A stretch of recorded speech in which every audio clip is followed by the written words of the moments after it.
Hey guys, welcome to another Magic the Gathering TCG pack opening with Journey into Nyx here at the Games Repository. On to opening the pack.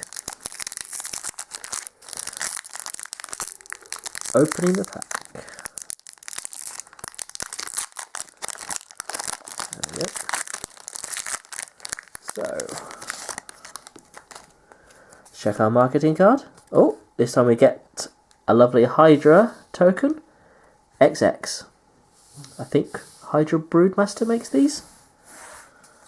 And our land card, lovely mountain. So,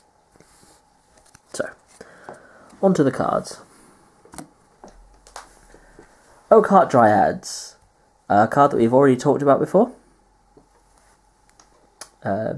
Obvious strategy, but possibly useful in a limited enchantment deck.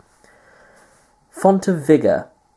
1 colourless, 1 white enchantment, 2 colourless, 1 white, sacrifice Font of Vigor, you gain 7 life. In the cycle of sacrifice enchantment cards, it's alright, not as good as the blue one. 7 life is a reasonable amount for 3 mana. Not bad, not great. Feast of Dreams. 1 colourless, 1 black, destroy target enchanted creature or enchantment creature. Great removal for the block, so in block or in limited, could be quite useful. Well, could be very useful. Font of Fertility. 1 green. Sacrifice Font of Fertility, search your library for a basic land card, put it onto the battlefield tapped, then shuffle your library. The green enchantment card in the cycle. Not bad. Slightly better than the white one, I might say. Could be played in mana ramp decks. Or multi-colour decks. Cast into Darkness. Pseudo removal once again. Talked about it before. Could be good in limited. Flurry of Horns. Minotaur generation. Once again, could be useful in limited Minotaur decks. Thassa's Devourer. This has been talked about before. Quite a steep mana cost.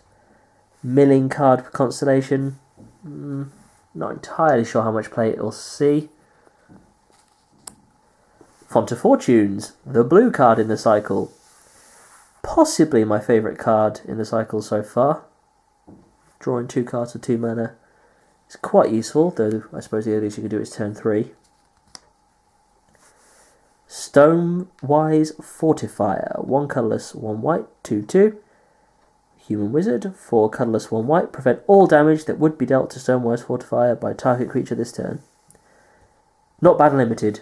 2 mana for a 2/2. That's quite efficient. Its ability is not the greatest, but could be used as a way to keep it around as a good blocker. Hubris. 1 colourless, 1 blue. Instant. Return target creature and all auras attached to it to their owner's hand. To be honest, a D-powered unsummon. Not bad as blue removal / pseudo removal for limited. Brain Maggot. 1 colourless, 1 black for a 1/1 enchantment creature. When Brain Maggot enters the battlefield, target opponent reveals his or her hand. You choose a non-land card from it, exile that card until Brain Maggot leaves the battlefield. Not perfect, to be honest. It's a weak version of cards we've seen before, way back in as far as Alara. Could see some play, though its smaller body makes it slightly weaker. Strength of the Fallen. 1 colourless and green. Constellation. Whenever Strength from the Fallen or another enchantment enters the battlefield on your control, target creature gets +X/+X until end of turn, where X is the number of creature cards in your graveyard. A specific strategy. Could be useful in friendly constructed decks that focus on it. For example, if you've decided to build a Splinter Fright deck, could be useful in there. You'd have to play a number of enchantments. Good with Wreath of Geists. Disciple of Deceit. 1 blue, 1 black for a 1/3. Human Rogue. Inspired. Whenever Disciple of Deceit becomes untapped, you may discard a non-land card. If you do, search your library for a card with the same converted mana cost as that card, reveal it and put it into your hand, then shuffle your library. Kind of useful as a way to sort your hand, but the Inspired ability means that you have to get it tapped somehow. The most obvious way, of course, is to attack with it, but its 1/3 stats don't make it a particularly aggressive creature. Maybe useful in conjunction with enchantments that tap to do certain abilities or things. We'll see. Aha! Iroas, God of Victory. Particularly useful, particularly for our friend Vinny at Mad for Miniatures. 2 colourless, 1 red, 1 white for a 7/4 creature. Indestructible. As long as your devotion to red and white is less than 7, Iroas isn't a creature. Creatures you control can't be blocked except by 2 or more creatures. Prevent all damage that would be dealt to attacking creatures you control. This guy sounds like he'd be a lot of fun in Boris deck wins type decks. Red-white aggression decks, this guy is a must. 4 mana for an indestructible 7/4 that makes your creatures harder to block. He's strong.